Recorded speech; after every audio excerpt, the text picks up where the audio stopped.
Ladies, gents, and everyone under the sun, welcome back to another episode of the Container Podcast. And today it's episode 8. 8 already. Kinda crazy how far we got, but it's not over, it's just started. Today's subject with my boys, the classic. I almost forgot to present you guys. How does it feel? How does it feel? Just You have to. It's okay. It doesn't matter. It's just shows how much we're an integral part of the podcast. There you go. That's what I wanted you guys to think, So My man, I was with you since the beginning, and you do me like this. I can't believe it. I swear to God. I'm sorry. Please understand. No worries. All right. So I guess we can start right away. So we had you had a movie homework. I for did. last week. You guys already And- saw the movie. I hadn't seen it. It was the first time I've seen it. It was the first time out of all of the movies that we had as quote unquote homework that I had not seen. So it was a first viewing for me. And maybe, Jackie, you can introduce it since you're the one who proposed it. All right. So 2 weeks ago, I proposed that movie. It was our movie homework, and last week we all saw Borat together, so we skipped, and we decided to do the movie review this week. So the movie that I give you as homework was Nocturnal Animals, and as usual, I think I'll let somebody else just tell a bit what was the story and everything. Just Sure, a quick, I think I can give it a try. So it's about, I guess, in my mind, there's two main characters, right? There's Amy Adams and Jake Gyllenhaal, and both of their characters. So there's like two timelines, right? So there's the present timeline, and then there's a book timeline. And the book timeline was written by Jake Gyllenhaal's character. I think his name is Edward, if I remember. Edward from the real life, right? Exactly. So so the movie picks up with Amy Adams' character. She receives a manuscript. She's From Susan her. in real life, Yeah, right? So yeah, Edward exactly. sends a book he wrote to Susan.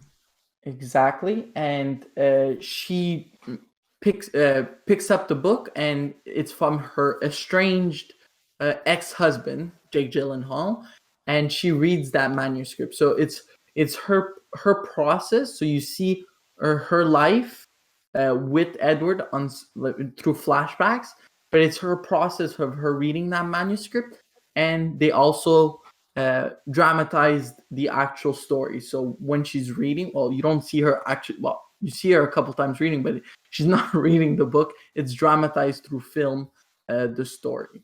It was So that's really well pretty- done, yeah. Yeah.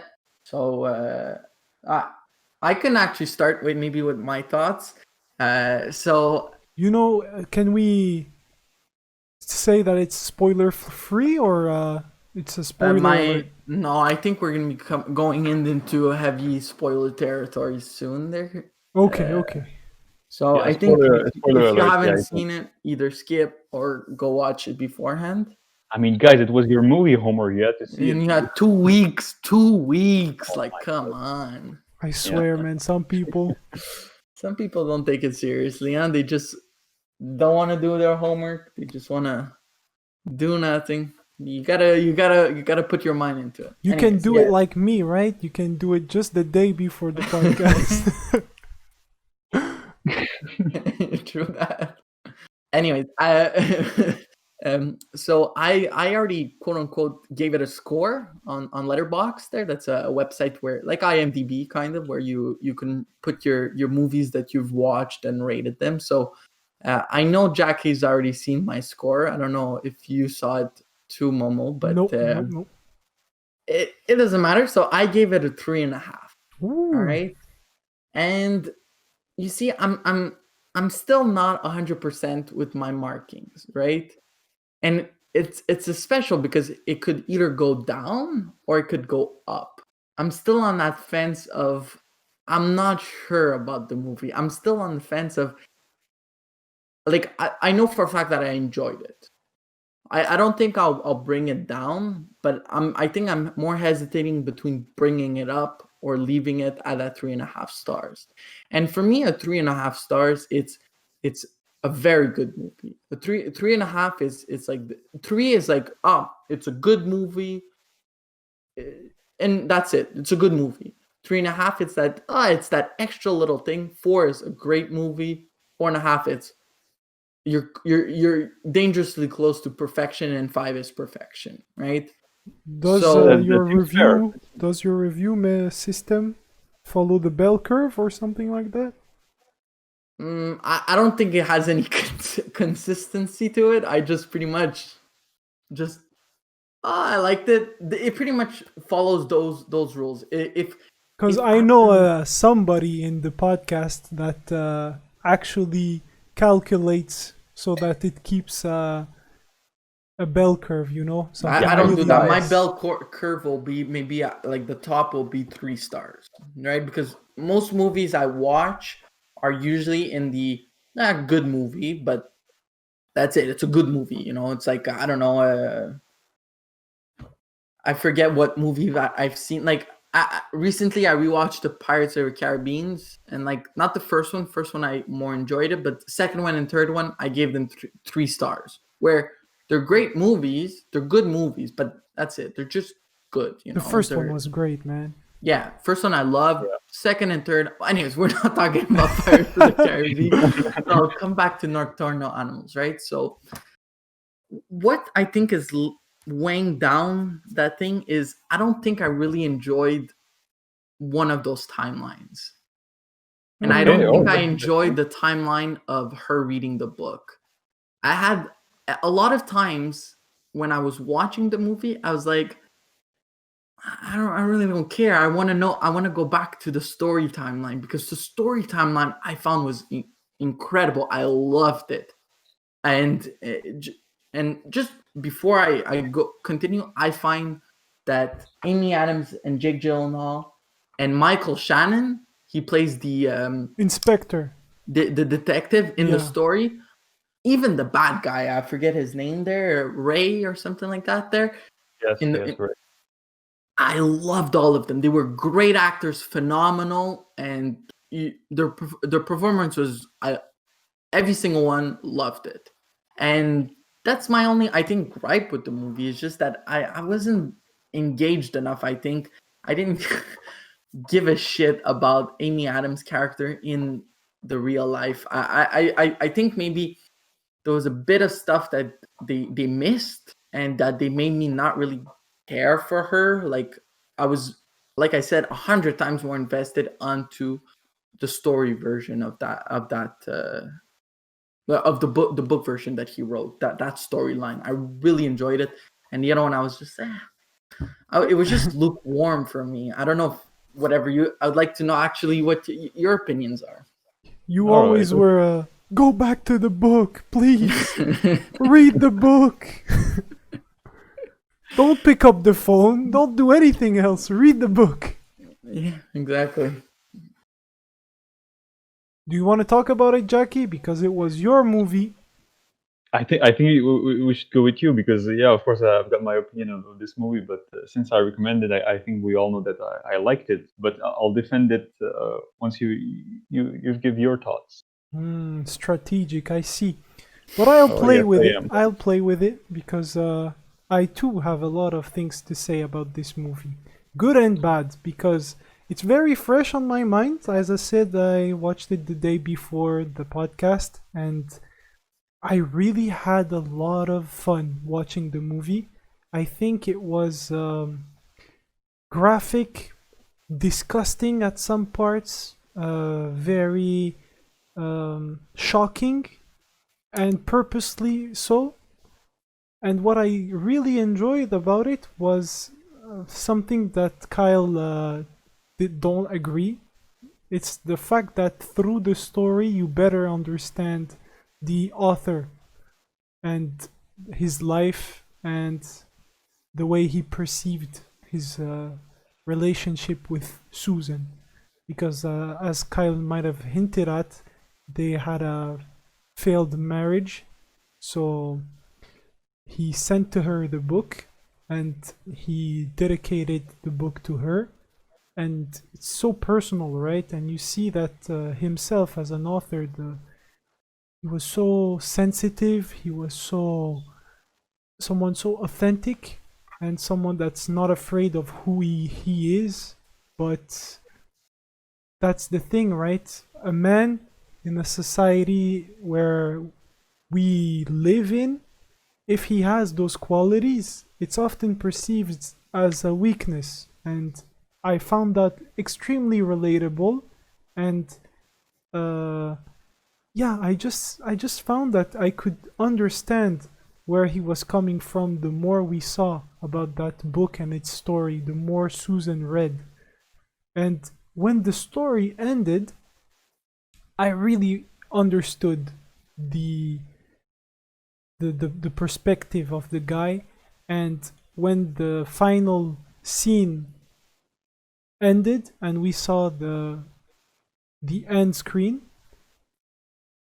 it wasn't a shocker to me. I was like, yeah, man, I totally understand where this is coming from and everything, but it feels so incomplete. But at the same time, to tell the story of what happens after the end screen might have been a lot less entertaining. And yeah, I wish I knew, right? It's a story I really wanted to see. I wanted Okay, someone so to explain how uh, the dynamics that we saw, even though they broke and they had an attempt at fixing stuff between them, uh, the way I perceived it, it was like someone baits you into thinking that the bond is still there just to cut it for good. And doing that maybe explains why it ends on that note, but still, I find it a little bit. It leaves you hungry a little bit. That's how I lived the movie. I didn't talk a lot about the action or the development, but mostly about how I felt. So, yeah, that's about it. okay, and so just so that I understand what you're saying is that at the end you wanted to know what happens in the restaurant when he shows up. That's what you were expecting. No, that's what I told you. I never expected him to show up, but I wanted Okay, to know what was going to happen the day after, the week after, okay, how okay, how their lives were going to structure themselves, right? okay, okay. All right.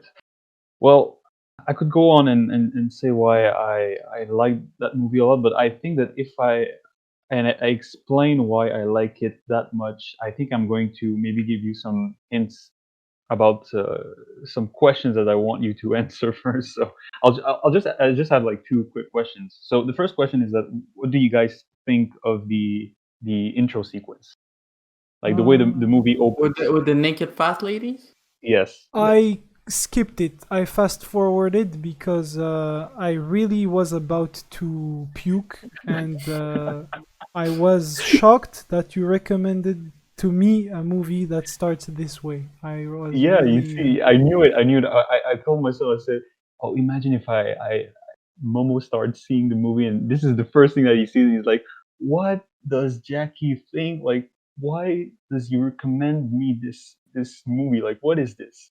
And this is what I wanted from you. Like, not that it's like the only part that's important, but I knew it. I knew that you were going to be like uncomfortable with that. But it's funny that you skipped it though. It's disgusting, man. I was like, okay, 30-second, I can totally support that. Not support, but tolerate. That's what I meant. Okay, But okay. then it But what do you? extended, bro. 45, a minute and 30. And then I was like, no, no. Yeah, plot twist. The whole movie is just like 2 hours of these Oh, ladies dancing. Fat ladies dance. dancing and prancing around almost completely naked with like hundreds of pounds of fat. I don't know, man. To each their own, but this was really You bad to see, me. I didn't I didn't mind it that much. Like it wasn't something that I had a total enjoyment looking at. I don't find Did you have to skip in your heart? I don't think it's a integral part of the story, and that's why I almost kind of forgot about it until because we were you started watching it while we were on Discord together, and I was just like, like I had completely forgot about it because I didn't find it was almost relevant. It was just like, okay, it was an art show, good, move on to the next scene. It didn't. Maybe you can explain to me why it had significance. I'm gladly there to hear, because I would like to know why it was significant. But Yeah, I just completely forgot about it after it finished. I okay. liked how they talked about what we saw, what I found disgusting, right? And you found not so interesting. The way they spoke about it, right? She was like, "This is my work, but I don't like it. I really don't, and I think it's poor quality. I think it's junk." Mm.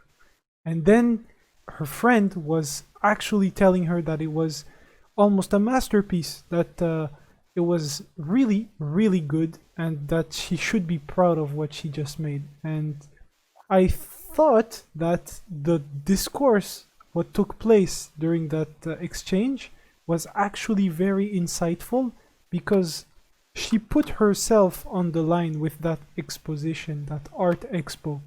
And the way she spoke about it showed you about like how the way she sees the world, right? And the other guy gives his own perspective. And like from the start of the movie, that discussion had taken place, right? And my faith was renewed, because before that I was really about to second guess the taste of my good buddy Jackie. I swear to God. Yeah, well, the characters of Edward and Susan, they're both artists, Yeah, and there's this whole idea and this whole theme of creativity inside different types of art. And uh, of course, when you see that first scene, I think what's interesting is that it's visually striking because it's surprising, and you're not prepared for it. I remember the first time I saw it, I was like, why are they showing me this? This is not relevant. I was like a bit like Kyle. I was thinking to myself, why are you showing me this? This is not necessary. This is not relevant to the plot. So you should just skip it. But I think that it's both visually striking, and also it gives um, you understand very quickly that she is an artist. Susan is an artist, but she's not creative, and what she's doing, she's not proud of what she's doing. And this is what I thought of it. Of course, afterwards, I saw some quotes from the director, and he explains the meaning of this scene. But when me personally I saw it, this is what I thought. I thought, well, she's an artist, but she's not able to be creative, and this is what she can do. Is this the best she can do? And I think that's what's interesting at that point, is that you understand that she's not very talented. I don't think it's the case. I think it's more like what the character that is the writer, right? Not the artist that makes the expo, the one that gifts the book to Susan. I forgot his Hmm. name, Edward. I Edward, think yeah. I think Edward once told her, no, you are not uncreative. You just don't want to let your creativity uh, go wild, right? You are restraining yourself. You're afraid of your creativity. It's like she wants to play it safe. And I think maybe that's why I didn't really like her character. Like, I loved her acting. I think her acting was phenomenal, but I didn't like the character because I was just every time I was just like, you're such a pussy, you know, like you're this scared person, and I don't know, it like I know tons of people. I'm one of those people that, you know, life is uncertain. You're scared. You're, you know, but I have nobody that I know that is a pussy like that. That is just completely scared of their whole life, and I don't know. It just showed that she looked dead inside. You looked at Yeah, her eyes, and it yeah. looked dead. And I think that's I've never, and that's why I think that her acting is phenomenal. I looked at anybody that I've known, and I've never seen that expression in their eyes ever. No matter what they were going through, they could be going through the hardest thing. You see emotion there. You see like the life. But her, she looked fucking dead, Like a and doll or something. A yeah, and sad doll. it was so scary because even if I had never seen that emotion, I clearly knew what it was, and you know, maybe that's just me that wasn't able to understand, you know, her or whatever. But it, it it just scared me so much, and I didn't like her. I didn't like the person, because it was just like this hollow person, and maybe that was the director wanted to do that. I'm sure that was his intention, and if it was, he did it perfectly, and she acted it out perfectly. It just, personally, I didn't like it just because it freaked me out so much, and you know, maybe it's to the credit of the movie that it made me not like her. But that was my like, I had no pity to give her. She was just, ugh, I I don't know. think I Are you think it thinking says about a it? lot about you, more than it says about the character or the director. Because as for myself, right? I had some pity. I really was like, damn, just like her mother told her, one day you'll grow up and you'll become just like me. And she was like, I'm nothing like you. I'll never be like you. And then you see her slowly descending into that exact pattern. And Huh. I and yeah, just think that if you're confronted by that and you know it, she's clearly self-aware from it, from, you know, the multiple times she speaks, and she realizes it. But look, in my opinion, she does nothing about it.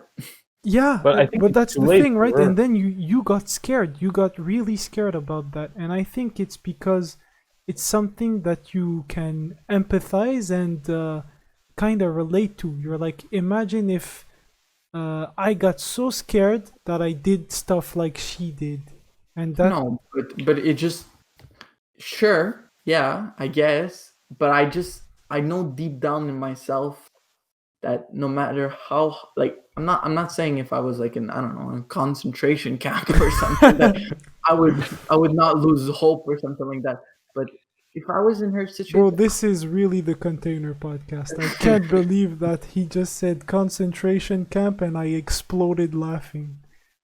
Continue. but what I mean is, I really don't think I'd be in the same situation. You know, you people say that, but then you always can say, well, you never know until you actually experience it by yourself, and I completely agree. But it just, I don't know, it just, from my point in life right now, I look at that, and I'm just, I don't know, it just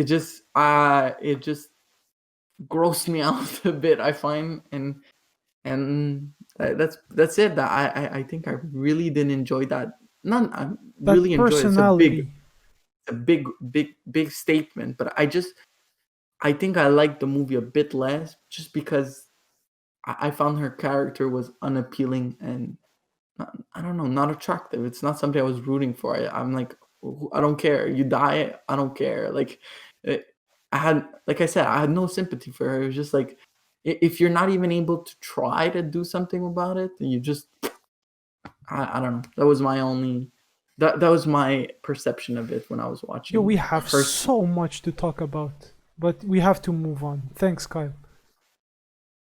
Okay, all right. So I'll just go and ask my second question. So I started with the beginning. Now I'll go up to the end. Uh, so why do you guys think that Edward doesn't show up at his meeting with Susan in the restaurant? To make her pay, bro. To make her understand. First with the book, and then with that statement. Yeah. All right. All right. Kyle. Yeah, I wouldn't be surprised it's that. It's just like it's like what you just said about him he was so hurt for what she did, and even 20 years later it's still, it's still on his heart, and he I think he either wanted revenge like you said, or was just couldn't bear seeing her again. Like he sent her the book, that's fine, you put it in the mail and you send it away, but that to actually see her since for the she they haven't seen each other in what, 19 years, I think that's what Yeah, that's she the said. number. Yeah. So hell, I don't think he was just mentally not ready. He just said screw it, like I can't take it. I I think never that's thought of it like that. I think it's either or, and I don't think he'd be the kind for revenge. He doesn't look like that kind. You know, the way his character was presented and everything. I don't think that was his intentions, or I think he just pussied out. Oh, you think? Okay. All right. All right. Okay. All right. I see. Okay. All right. So this movie, the reason why I recommend it is because it's one of my favorite revenge story out there, like from what I've read or Hmm. seen. And what I find interesting is that you've got like these two parallel storylines. You've got the story from the book, and you've got the story that you see like the present days. And I think that the reason why he sends her the book is that's the heart of the revenge story.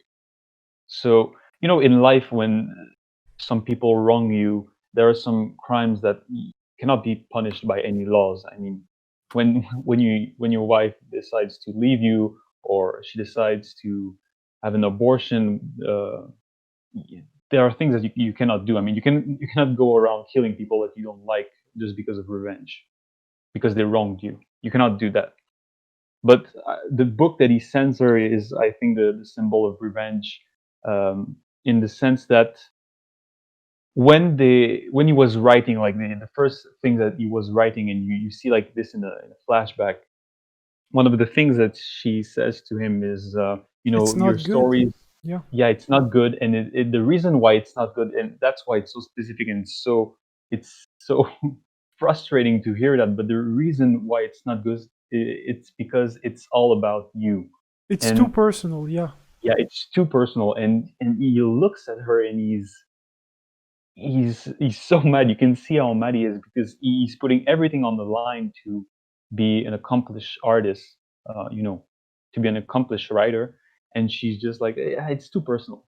It's too personal. It's too much about you. And the book is not only about himself, but it's a great story. And Can I add the first, something? yeah, you can add something, of course. She said also that he should go back to school and learn how to Yeah, write. yeah. Yeah, I think that's well. I think, yeah. She says, yeah, you should go back to school, and there's like this kind of vibe of, yeah, you should like get a real career. Like, this what you want to do with your whole life? You want to Yeah. write and stay in an apartment like that? And uh, I She think she that's why was it. she was like, you're working at a bookstore and you're writing your book. Look at your material level in life. I don't see any ambition or like a noticeable progress. Like, I don't see the curve, right, where I could project a future where you'd land some big money or something like that. Is this the life you really want? You should go back to school. You should reevaluate everything. Yeah, What? there's this word that she uses, like I'm just being realist. I'm just being realist Yes, here. yes. And I think it's crushing him that because she's not like that. Like we said, they're both artists, and they both have the desire to create, but unfortunately, I think that Susan is a lot influenced by her mother, and she's trying to get things in to achieve a certain lifestyle that is not the one that Edward is looking forward to. Well, he's not in pursuit of that lifestyle. He is dedicated to his art, and that's all that matters for him.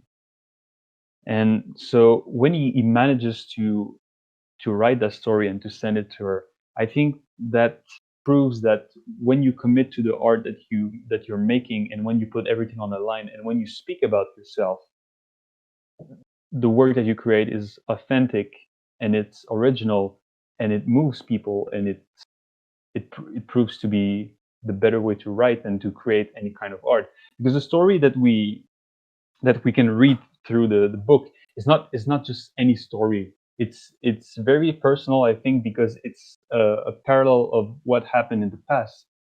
Because the way that the character, what it's named, Tony, right? Tony Tony in the story, in the dad.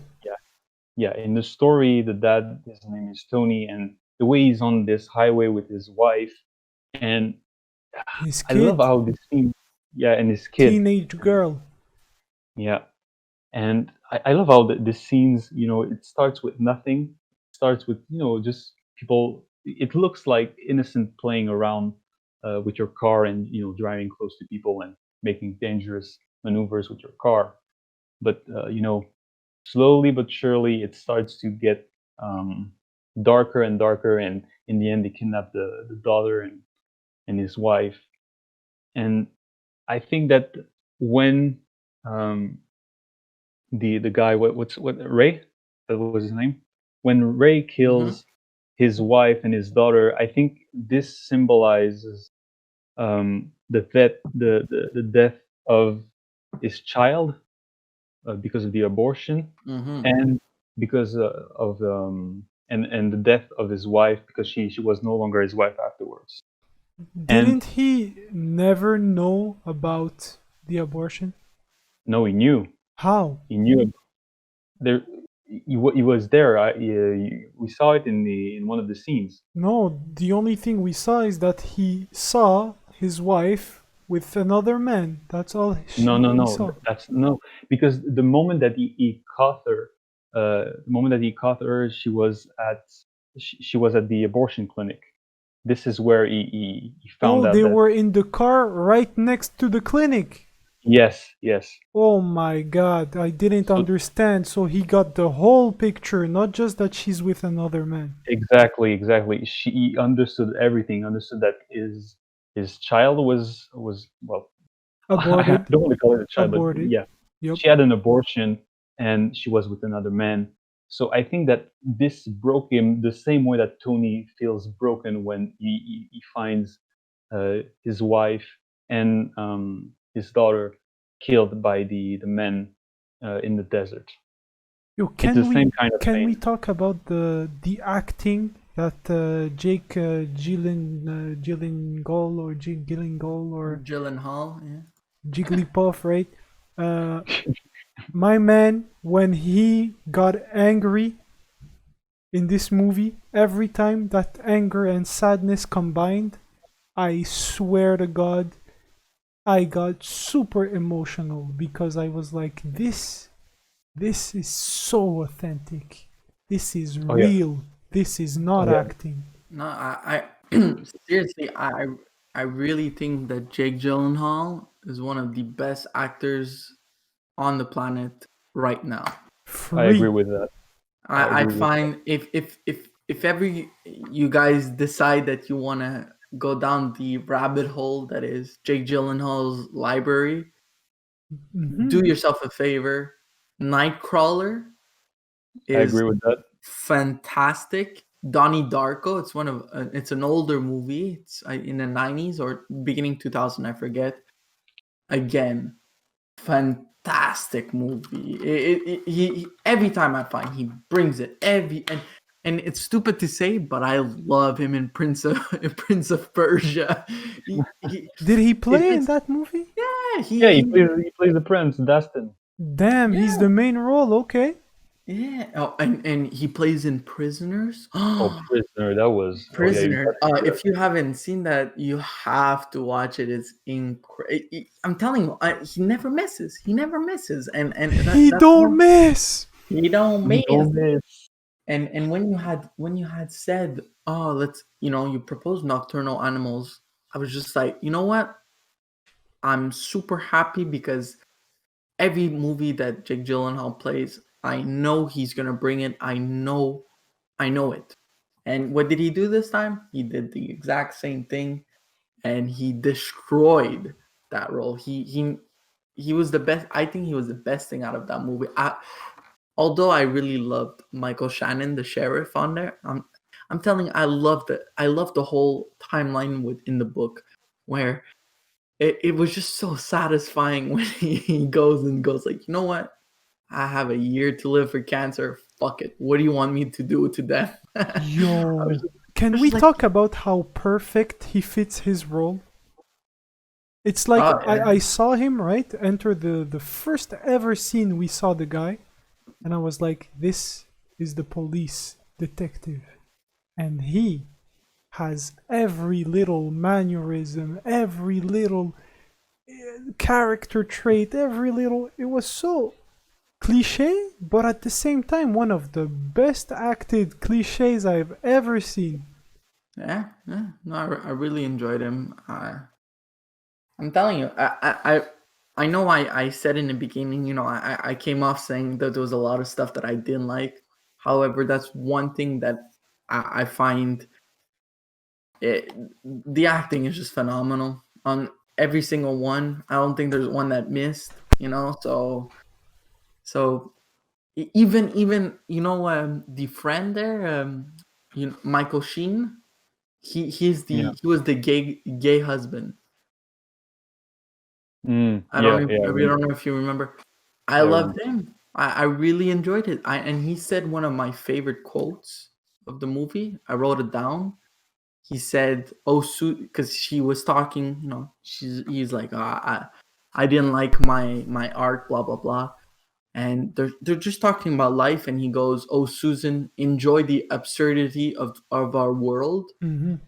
And I love that. I because it we won't pass too much time on it because I can talk about it for 2 hours. But it I find that quote directly references a poet called Albert Camus and his book Myth de Sisyphe. I forget how it's called in English there, but probably the Myth of Sisyphus or something like that. If ever you guys want to go and read that, and where he talks about realizing that your life is absurd and has no meaning and whatnot, and how you have to deal with it. And I really like that quote where he just says, "Just enjoy it. Just like don't, it's absurd. Just accept it and enjoy it and move on." And she can't do that. She's still stuck in that, "Ugh, my life makes no sense. I suck, blah blah blah." And you see him, he's enjoying he's having the time of his life, partying and enjoying art, and everything. And she's there living this existential dread for no reason. I But yeah, mean, I she mean has for a no reason, reason. yeah, Yeah, but Yeah, I know she has a reason, but I'm just saying it's like, look, this is the hand you dealt. This is the choices you made. Suck it up, move on, stop crying over yourself. Anyways, that's my take. As you can see, that I really like Amy Adams. I think she did a wonderful job. I just don't like her character. yeah, but I think that's what, like you said, you understand that the director, that's what he wanted. He wanted us to look at her and like, oh, she's miserable. And I think that's why in the end, that's why it's so impactful when Edward doesn't show up, because she has chosen this life of living in high standards, and she has a rich husband, and she has this daughter, but now she's not that much around, and she has all this big house with Mm. what are they called, like the people helping you in the house, like Servants. Servants, yeah, man. She you became know, servants, but yeah, she has like all those servants and Fucking super slaves. super butler. omega bourgeois. Yeah, Hmm. exactly. She's The very rich and everything. bourgeoisie. Yeah, and she chose this life over living her life with Edward, and she's understanding that everything is shit, and that it's not going to get better. And now her husband is cheating on her, and she, like I said, she doesn't talk that much with her daughter, and her art doesn't work. But hey, look, she's got this book from her estranged husband that came in the That mail. she So loved, by the way. yeah, she loved him. She loved him. And he loved her. That's the thing. They Yeah, truly loved each other. Hmm? yeah. And now that now sees that his work is good now, she likes it because at first when she reads the book, she's like, "Oh, it's interesting. I like that story." But as she reads the book, and that's why it's so shocking for her, and that she starts crying while reading it, it's because she understands that it's not just a story; it's their story, and that he's telling their story through this metaphor, uh, this revenge story. The whole revenge story in the book is like this metaphor for what happened, and she understands that, and that's why um, Hmm. it's so hard for her. And at the end, when he says like, "Oh, we should meet," and well, she's like, "Oh, we should meet," and she sends him an email, and she's like, "Well, I'm losing everything. Like my husband is leaving. Um, I've What? got this empty career in front of me now, and but I'll get to see Edward. I'll get to see Edward." And she just puts on this beautiful dress, and she puts a lot of makeup, and she tries to look And she very removes beautiful. her ring. Yeah. Oh, you're right. I didn't remember that, but you're right. She removes the ring because she wants to, she has hope that when she meets Edward, they're going to, eventually get back together, and that she's because now he's an accomplished writer, but she goes to the restaurant and he doesn't show up, and I liked it so much because it's like you get it's it's a revenge story that is um you know it's not like a true story, but you know what I mean. It's not that revenge story that you go with blazing guns shooting the people that wrong you. It's this very delicate but impactful revenge that you can that you can um, um, that you can give people. Yeah. It's very psychological. Yeah, that's the word I was looking for. It's psychological more than anything else, and I think that's why it's even more impactful. And can we And talk about his ending of the book? The way that in the end, the man that couldn't bring himself to shoot down another man Oh yeah, had to because in self-defense, right? And the guy that got shot managed to, in his last-ditch effort, completely ruin his uh, how can we say, orbital bone and eye. It's like half of his face got completely fucked up. He can't see, and he crashed down and woke up like 16 hours later with a dead body right beside him. No real vision, and extreme pain. Opens up the door, comes down the stairs, tries to shoot with his last couple of bullets in the air to notify people that he's there and he needs help because he's about to die of his bleeding and terrible injury in his head. And as he shoots, it's the recoil is so powerful that it brings him down to his knees, and the feeble man, agonizing, falls on his falls flat, and as he falls flat, he triggers an extra shot in his No, he own shoots tummy. He himself. Yeah. shoots himself, and then Yeah. he begins to die slowly. But I think that was the best situation for him. I mean, it- like he From what? How did you again, understand it? Go ahead. because he was unhappy. The only thing needed, the only thing that he needed was revenge, and then his life had no more meaning. It was just, it was empty. It was empty, and he was. I think he was just, you know what? I think when he was in a restaurant and they're talking and he learns that the other guy has cancer, and he knows they're gonna roll up and murder the guy. He just accepts it, and he's ready to die. He's ready to just do it, and then he knows Whatever that happens, happens. whatever happens, exactly. I don't think he has any bad feelings about him dying. But like to me, how I saw it, it was an accident. I don't believe that he shot himself and I don't think so too. I killed don't think himself. he. But you think it's the best ending he could have gotten? Well, not. I don't think a best ending would have been that No, without his changing life. the prior events, right? But I think I think for him the way he approached it would have been, he would have been, no matter what, if you kill a murderer, you're a murderer and you go to prison, right? Yep. So I think he would have he wouldn't have fared well in prison. He doesn't look like somebody that would fare well in prison.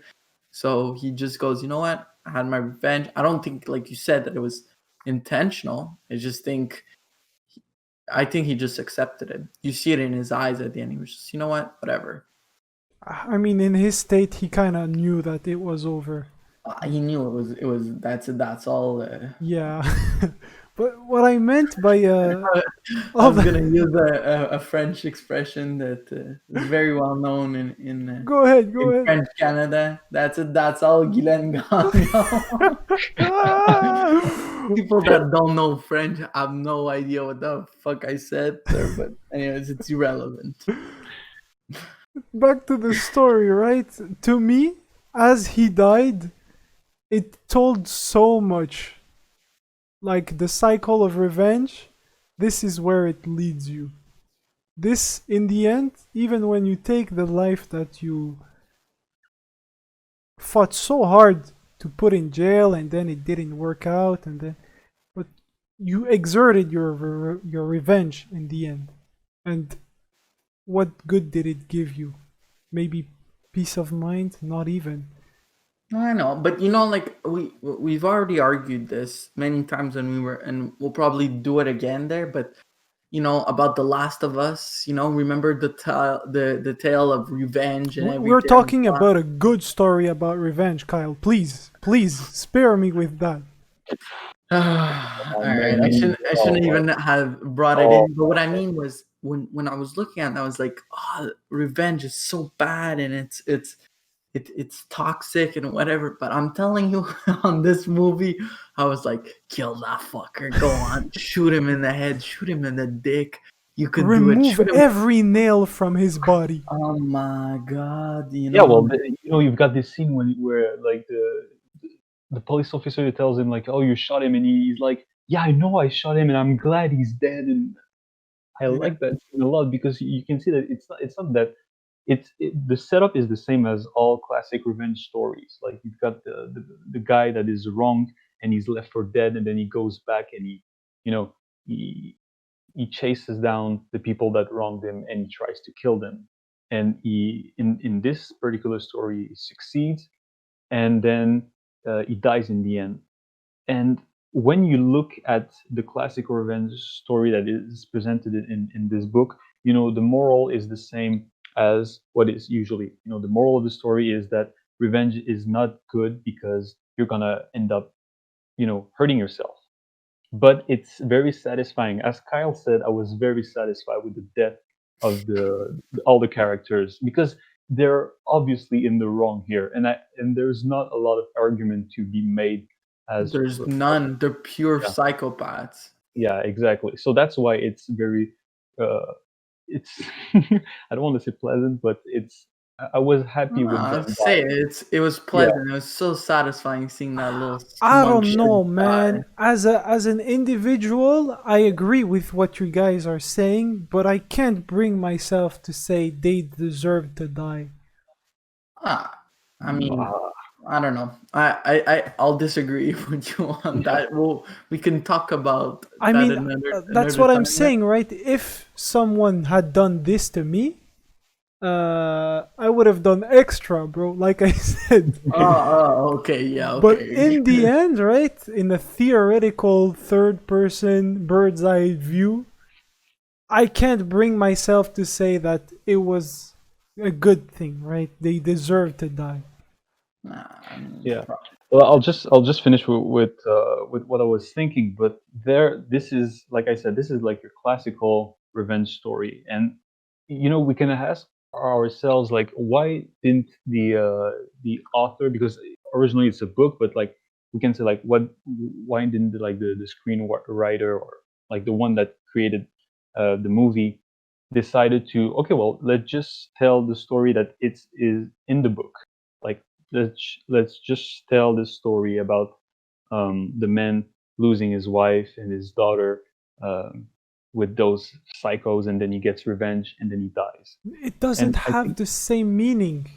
yeah, well, this is where I'm getting at, because as I said, the moral of the story, from somebody exterior to no somebody except Susan, is, well, revenge will get you this far. But I think when Susan reads the book, the way, we say, like, art is like a message. If art is very good, and especially when you have stories, I think when a story is good, it has some meaning, it has a message. And the message is almost like this, is like Edward is telling her, like, the way that you treated me, this is how I felt. This is what it felt for me when you left me for that guy. This is And how aborted our painful child. this is what how painful it was when you aborted our little girl, or our child. And this is what I wanted to do. This is what I was prepared to do. I was prepared to go for revenge. But however, I know where this is going to end. I know how revenge story ends. So instead, I'm going to use this pain. He's not like saying that, but you see what I mean. It's the fuel of the story. Yes, it's the fuel of the story, and he uses that fuel to create this beautiful tale, and to put everything on the line the same way that he was, and tell this very personal story about himself. But that it's not like, it's not obvious that it's about him. But for her, like, she understands that their story again. yeah, true. And that's why I still think it's a great movie. I just think that I think when you were talking about that scene there about them at the abortion clinic and everything, I think that's the scene that I really hated in the movie. It was a little bit like, I how found the fuck did he reach them in that place at that it time? was just so circumstantial, but that I have no problem with movies doing that. I mean, you put your point across, but the more we talk about it, the more I rethink about the movie in my head. I think that's really the only scene where I was just like, ugh. That's I kind think that of poorly told. not poor. Yeah, I just thought it was cheap. I just what abortion. Like I don't know. I finally came out of nowhere, and it was just there to shock and go like, ooh, she did that. I think it would have been. I know it ties in with the story, I and mean, that's her fine. body, her choice, right? But it's still the fact that, uh, it's still the fact that he didn't know. He didn't even know. He Huh? wasn't. He wasn't. How can we say? The discussion never arose. True, true that. So Anyway, imagine being not being informed and all, and looking at uh, the next step that has been taken without your without speaking with you and with another man, bro. I can't believe the pain that it must have triggered in him. The despair, not only the pain. Like I can only imagine, right? And it feels horrible, man. I'm not even. I'm not in the movie. I've never seen this kind of situation before, but I can empathize. And to be honest, that hit me super hard. Even though, like we said, it's super strange that it happened in such a circumstance, but since it did, and it's not too important for the plot, actually it is, but you know what I mean. We can move on without spending too much time thinking about, oh, it's because they were in the car in front of the clinic that everything happened, right? Could have happened 5 years later, where he got a memo or something that let him know that, yeah, there was an abortion. Did he know she was No, I don't think so. okay, yeah. Well, I don't know, man. I'm not the writer. I would have done something a little different. I think they chose the easy way out, but in the end, it's for the benefit of the whole story, so I'm kind of fine with it. Yeah, I can agree on that. That they could have told that thing a little better. Yeah, I can agree on that. But overall, enjoyable movie. I did like your recommendation, and I'm excited for your next recommendations.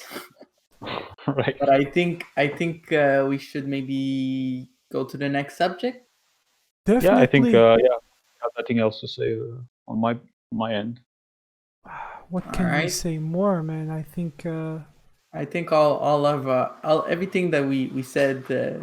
Actually, one more, and then we can switch. Or if you guys yeah. want to comment on what I say there, but I think that also kind of it just popped in my head there is when you said, oh, he wrote a story, you know, about himself, about them, and whatnot.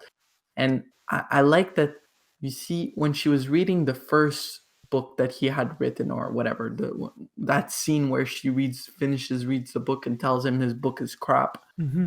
Well, she said, stop writing about yourself, right? Mm-hmm. But at the end of it, what did he do? He wrote about himself, and she enjoyed him. She Yeah. enjoyed it. I think it's just that she was too far, she was too close, right? She had to, now that she was further away, she enjoyed it. And you know, through their whole life experience after that moment, and the divorce and everything, blah blah blah. But I still think that it's just funny that the story that she really enjoyed, that she really liked, was a story about himself. You know what I mean? Like, so Oh yes, yes. I'm just gonna a tell little you. I'm gonna tell you something. fuck you to her. It's not Yes. just a story about himself, it's a story about her. And since we are egotistical beings, that's why she liked the new story. No, that's not why. That's not why. That's exactly why. Wait, repeat that. I Yeah, said no need for that. No need. I said that she was so mad that she featured in the book without being given a cut, that she asked for people to give her uh, a share that is more representative of her participation in the works. Talk about a subway, not a subway. Subway! Eat fresh, baby! Sponsor the podcast, please. It's not all what I meant, but I meant it's a segue to our next topic, Wait, which wait, wait. I've got something to say because I think okay, it's going to be very good. But yeah, you see, so in this movie there are a lot of symbolism, and I can send you a video about that. But I think they did a lot of clever tricks that you didn't like. I didn't see them even on my second view. So whatever. But one of the things that I found interesting is that the actress that is playing like Tony's wife, she's a red hair, just like Amy Adams, and apparently like they confuse the both of them usually in media, like the yeah, journalists. yeah, They yeah. Isla often, Fisher and yeah, yeah. And so, yeah, this is what I wanted to link to the next topic. But Isla Fisher, she's Sacha Baron Sacha Cohen's Baron's wife. cousin's wife. Yeah. Yeah. So that's why I chose that movie. That was the whole point. It's not about the story. It's just for that point. Yo, For that that So you can go. omega segue, crazy. fucking sick ass transition, boys. To the next subject. All right. So last week we were supposed to review Nocturnal Animal, but we decided to review Borat because we saw it the day before all together, and we spoke about it. We reviewed it, You know and I all think we about all that liked it a lot. Borat hype. Yeah, it was very good. And then Momo started acting strange and saying all stuff of crap.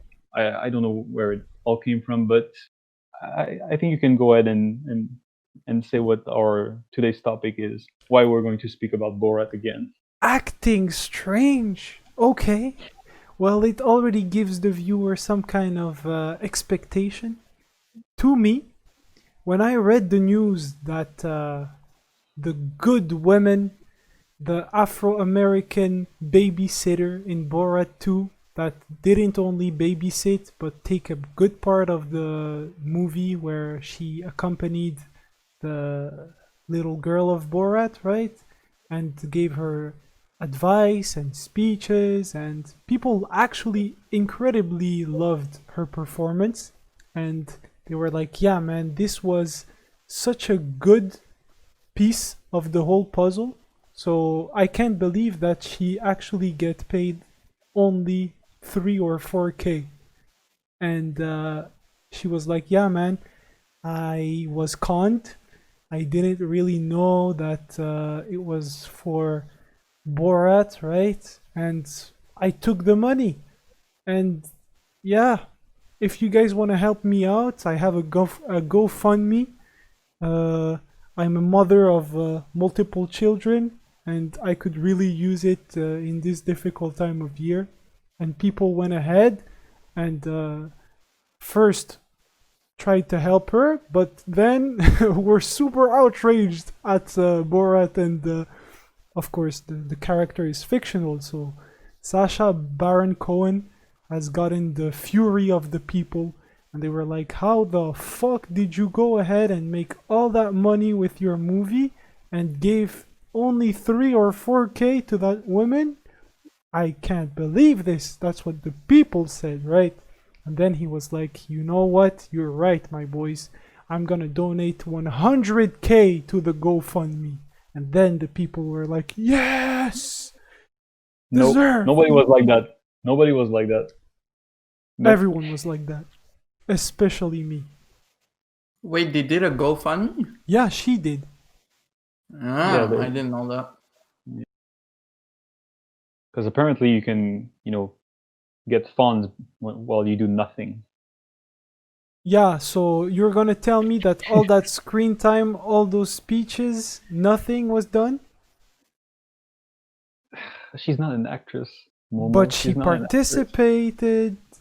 Yeah, but she's not an actress. It's like because it's a prank movie. It's not a real movie. It's not like It's still a oh movie though. no, it's not. It's not a movie just like the others. It's not like If we weren't in we COVID, filmed- it would be in the cinemas. It's not a real movie. But what I don't get is she says oh, I believe there was a documentary about a woman living without rights in impoverished parts of the world, right? Mm. Yeah. So why does that change shit? It was a movie. A documentary is a movie, right? This is a movie. It's she was brought in to be a babysitter for this woman. That's it. That was her job. That was her contract, and to be filmed on it. What they do afterward, that's. I'm sorry, but that's not her problem. You know what I mean? It's. If this would have been a movie that did nothing, would she have complained? Would she have went, "Oh no, I want more money"? No. But since she the luck of the dice that she fell on they fell on her, and she was good with it. She was good. Extremely good. That's why the people were But behind her. what does that mean? Being good? She's not being good. She's being herself. They're It's pranking her. She's being herself in a movie. Oh my god! But it's not a movie. Like it's not like they made this whole story. It's not like you do nocturnal animals and like at one point in the town near the cafe you start filming the people and then you say, well, you're going to be in this movie. It's not the same. They're pranking people, and they told her like this is going to be in a documentary, and she was like, yeah, sure, of course, yeah, I don't mind. And then afterwards she's like, I wasn't even paid. And now there's you going like, oh my god, she has to be paid because she was an integral part of the story. What She story? There's really no was, story. man. If you saw the same movie as I saw, you Yeah, but wouldn't be seeing this. you can argue that we should be paying Mike Pence for his role. He was mentioned more often. He was the Yeah, basis of the whole movie. he did a great Mike Pence. Mike Pence did a great Mike Pence in this movie, so we should like give him an actor's salary. How much screen time, how much personality did he put into it? Yeah, but his character We was saw the him one for that. 2 seconds, bro, at the stage with a lot of people, right? It was a rally. What about Mayor Giuliani? Should he be paid? Bro, I don't think that Mayor Giuliani has the same impact as the lady. I think he does. He was the one who the marketing that they used was that they pranked him, that they caught him on tape touching his dick, right? Great marketing, yeah. So if I everybody mean, if rushed he to wants go to see- get paid for that, Oh, you would agree with that? Like, if he's like, oh yeah, I should get paid for touching if he said publicly, yeah, I want to get paid for touching my dick on camera with a minor, yeah, I think he can ask for whatever he wants, right? my dude, if he says that on camera, I'll pay him. Yeah, that's what I'm saying, right? He'd go to jail straight up. But no, Oh, what I but meant by all this is that to me, this woman isn't a simple background character, and as such, she should be treated a little bit more respectfully. And I think that 4K, if you simplify it, like, yeah, she was paid 4K for being a babysitter. but that's all she did, right? It can seem like a lot of money, right? But then again, Borat was paid I don't know how much for being an idiot on camera, so no, it's not the same. I mean, the guy it's is a not professional the same. actor. That's what I'm saying, right? That's why he has the bigger cut, because he's the main attraction. And the No, not side because he's the the side he's the character only of his attraction. daughter, it's not even a side character, it's a main character. She deserves as much. But the black lady that did the babysitter, to me, deserves more than 4K. And why? Like, you can tell me, How about how can you the two evaluate Jewish it? ladies? How much did they give to the movie? One good scene, that's it. But she No, gave what, 2 scenes? No, it was like 3 or 4. No, but I I mean, don't think you understand. It's not a regular movie that you have this script and then you go around and you ask people and like, oh, now we're going to act this scene right here. It's not the way it works. Borat it looks like a movie with a storyline, but it's not, because what he's doing, what Sacha Baron Cohen is doing, is that he's going to the U.S. and he's pranking people one after the other. He's pranking them. He has some guidelines, but he's pranking one after the other. Like, I'm pranking you, and then he does all these crazy things with politicians and So people you're on the street. telling me he does a sequence of pranks and then with the footage he says, okay, let's write a story around this. Yes. Well, That's like it. in general, that's what's happening. Of course, he has some guidelines so that it makes sense. No, But he kind of it's knows who to go for and Yeah, but he what doesn't things know. to. Like, I'll give you an example. You know when he was with the two rednecks there? Yeah. Apparently, that was completely improvised. That what they did was they found these two guys. He asked the question, "Hey, can Shout I outs stay to with these you?" two rednecks, man. They were so hospitable. I was moved. And they go and well, I think we should open a GoFund for them. Why not? No one wants to open a GoFund. The reason why people are mad and the reason why people are saying, well, oh, that woman, she should be paid, is because she was genuinely like nice, and she was like nice A towards. good as nice actor, yes. That was Nah, She some wasn't extremely acting. good performance. what performance? There's no performance. She knows that it's a documentary, and she's just like being herself. And it's like we said, don't like we're going to stay in the same line. We're not going to go off road. Like, let's focus on what we were saying. It's all pranks. He's making all these pranks, and then he's putting them all together in one movie. But when you look at what it is, it's only pranks. And what's he doing? It's pranks. He goes far with those pranks. Like, how many days did he stay with the guys? Like 3 days, 5 days. 5 days.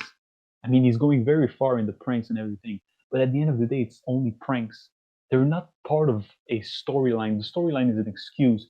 The movie is an excuse. Like the way they're saying, oh, the plot of the story is very important and that character is integral to the story, blah, blah, blah, blah. There's no story. There's no story. He's just There is a pranking story. people. Okay, But how about this? How about this? I'll give you an example. He did another movie called Bruno, right? And in there, he decides that he wants to bridge the gap in the Middle East. He thinks there's too much conflict, so he wants to. So he gets, I forget, a terrorist and like I forget somebody else, another terrorist or whatever. And he's like, and he and it's a big part of the story, and it's a whole scene and everything. And should he have paid those terrorists? Should he have given them money? Here's $100,000. It's the same thing. I don't know, man. To me, it's not the same thing.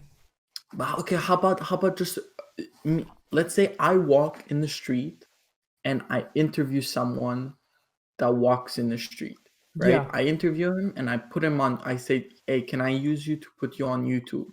And then it gets 15 million views and you make mad bucks on it. Yeah.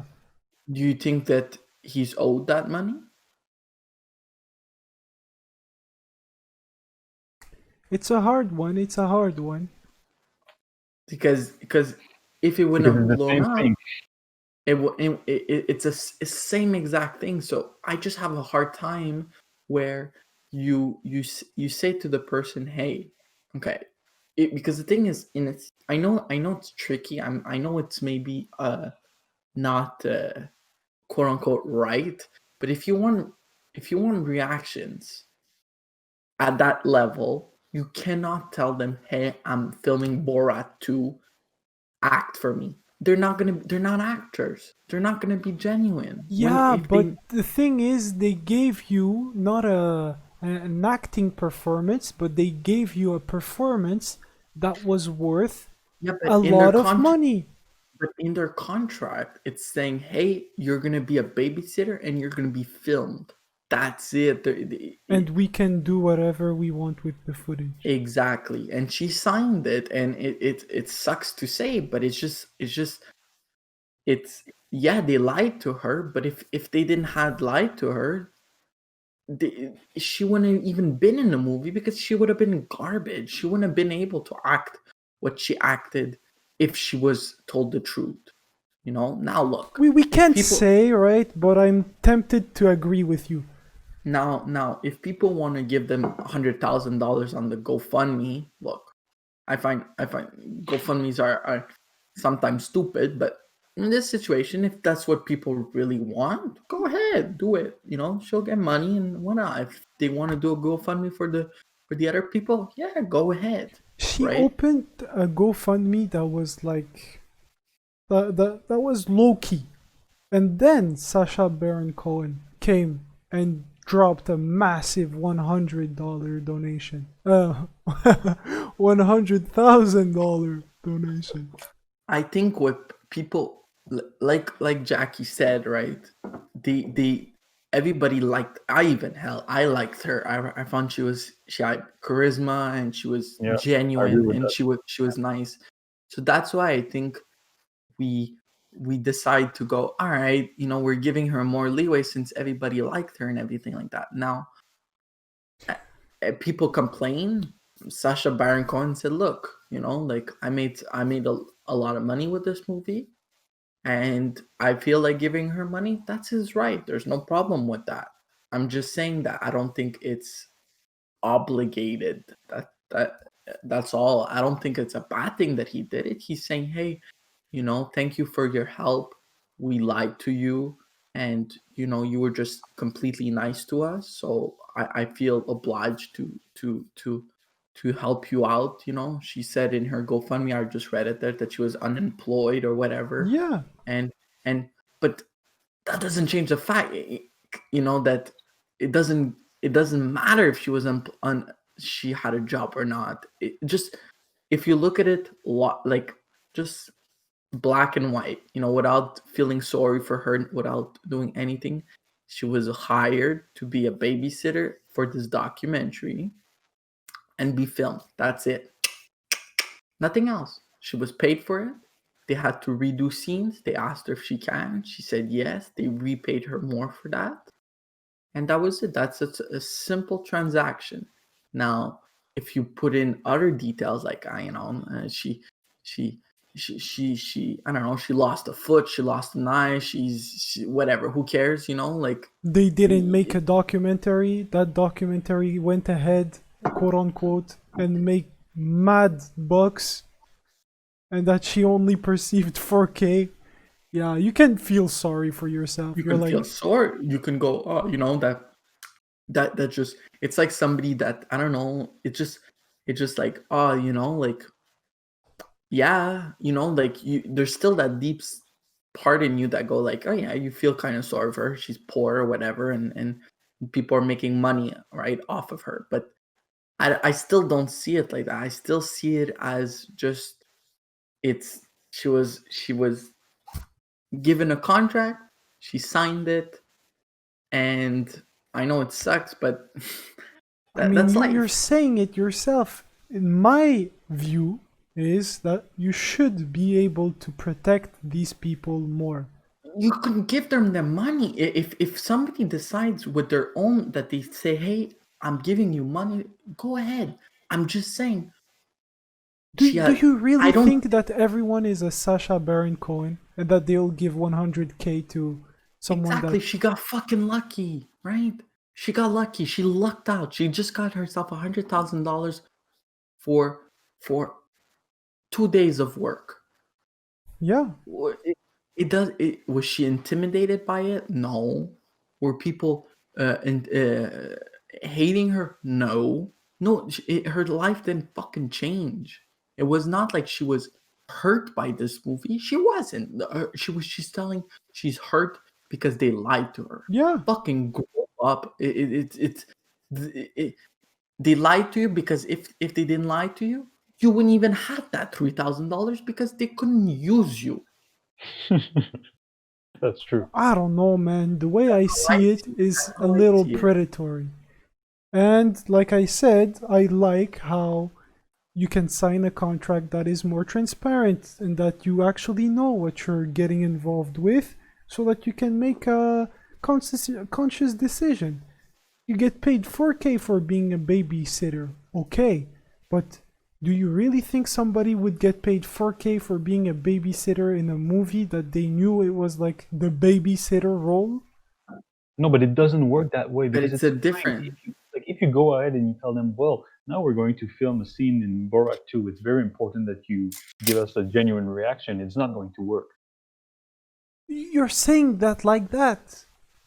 I But can see how it could be like you're. the whole point of Borat is that it, like what Jackie said, it's sketches. It's not sketches. It's pranks. It's they play on people not having knowledge of what's going on, and if they do, there's no movie. You can't create a movie with this premise without doing that. So I don't know how you want to circumvent the thing that's saying. Do you even look at the comedy and pranks and the industry? People get paid all the time, bro. They're actors. And they do crazy reactions because they're paid to. And they look fake as fuck, my bad. It doesn't work. A genuine reaction is always better, and that's what you want to see. And that's like Sacha Baron Cohen is not just a prankster. He's like the expert. Yeah, you've seen this, you've seen like bits from Who's America, right? No.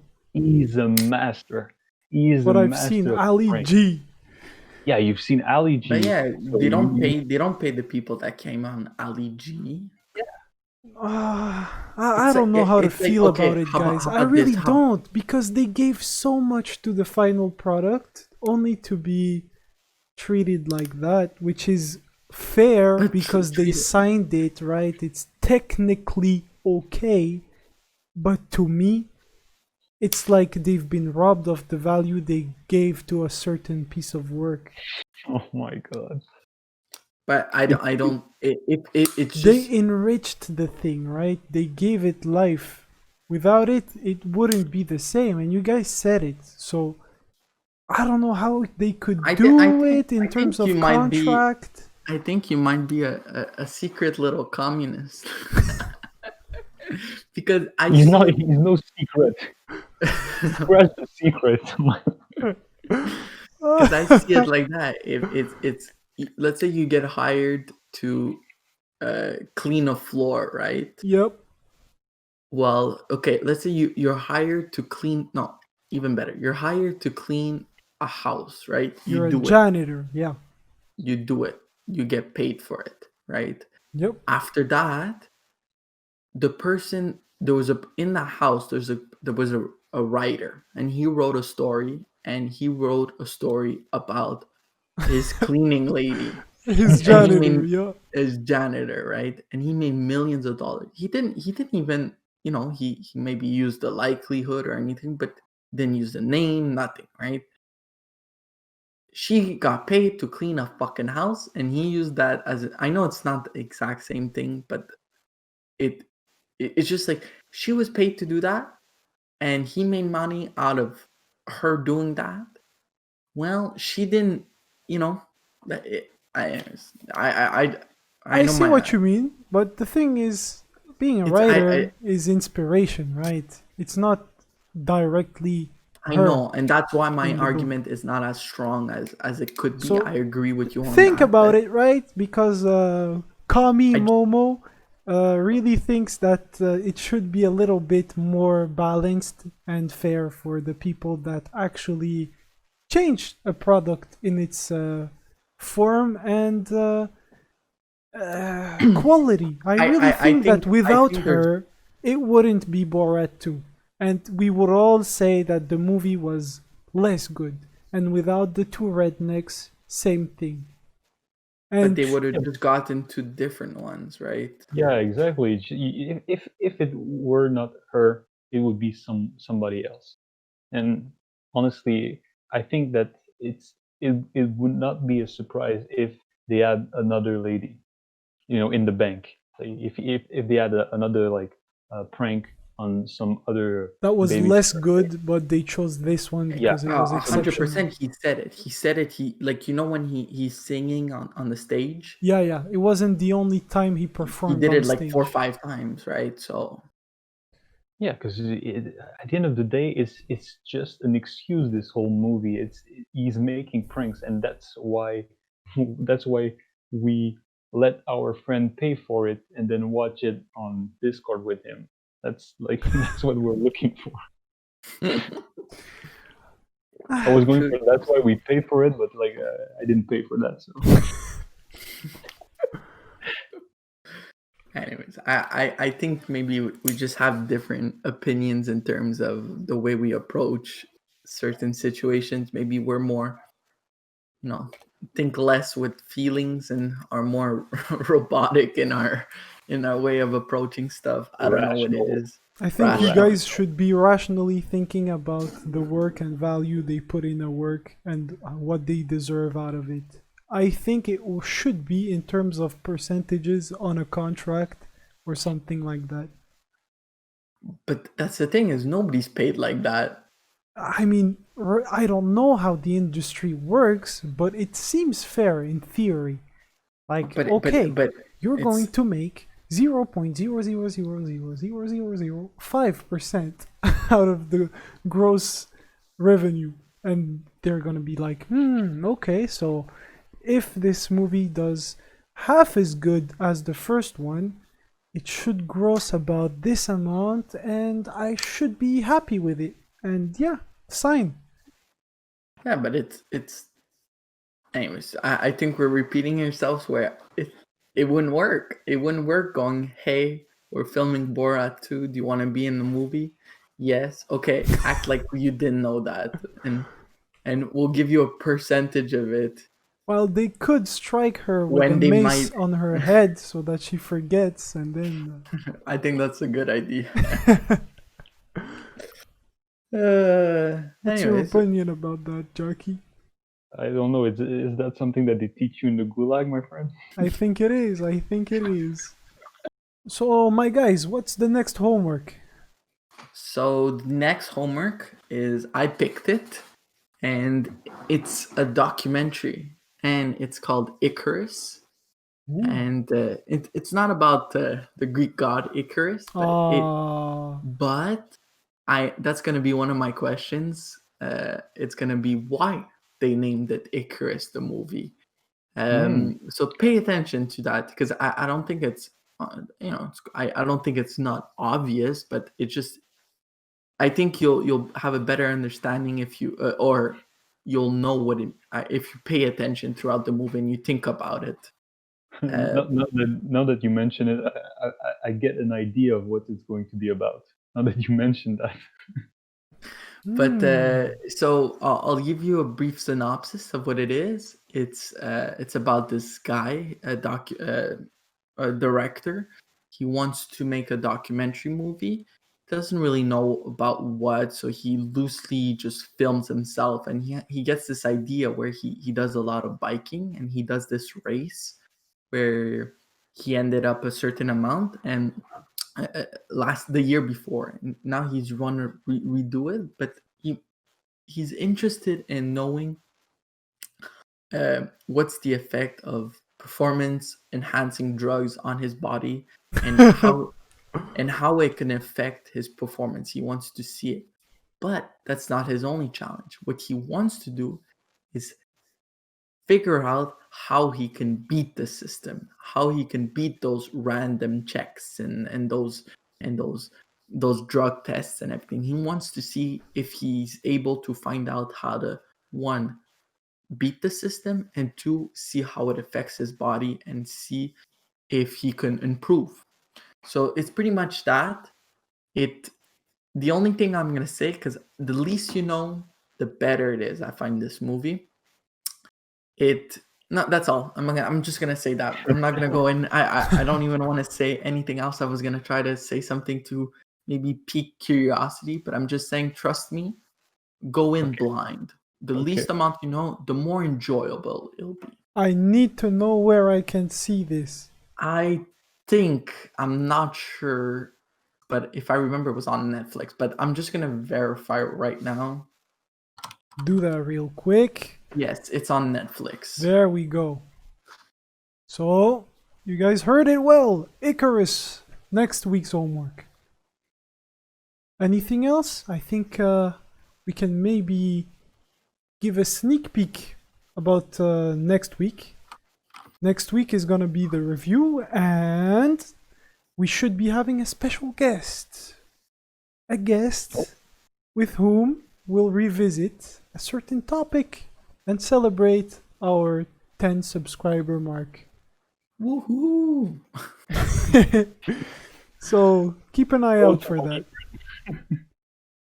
All right, perfect. Well, have a good week. Thanks. Bye bye, everyone. Bye bye.